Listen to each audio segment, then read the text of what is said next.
Business owners are rallying support around the Seafood Lady, the latest home to gun violence plaguing every area of our city.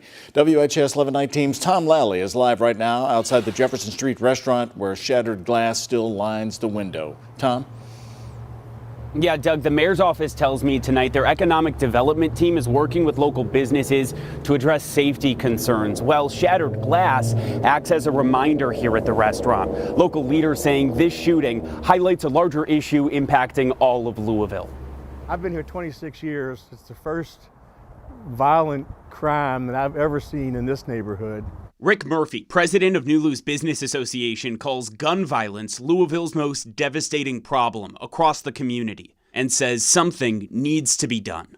I think that is exactly what Metro Council's job is. In the wake of the Sunday afternoon shooting, we've learned the victims are a man in his 30s, a man in his 40s, a man in his 60s, and a woman in her 60s. All four were taken to the hospital with injuries not considered to be life-threatening. The drive-by shooting happened in Councilman Jecorey Arthur's district. He tells us Metro Council is working to address root causes through affordable housing, youth programs, and other social services, saying we cannot address physical violence without addressing other forms of violence, such as psychological violence, economic violence, and political violence. It's too easy to get guns in people's hands. Antonio Taylor and his group, the Real Young Prodigies, calling for gun reform and highlighting its impact on Louisville youth with their new song, Danger, filmed at the same intersection where 16-year-old Tyree Smith was gunned down waiting for the school bus.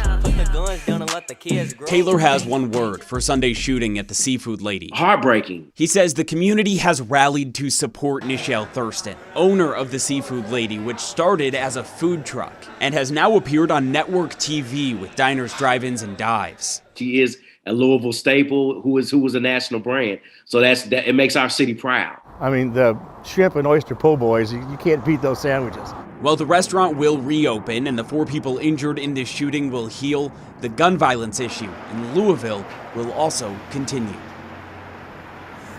The owner tells us she's not quite ready to talk publicly yet, so we're not sure when the restaurant will reopen, but the sign here says they will be open from 11 to 9 tomorrow.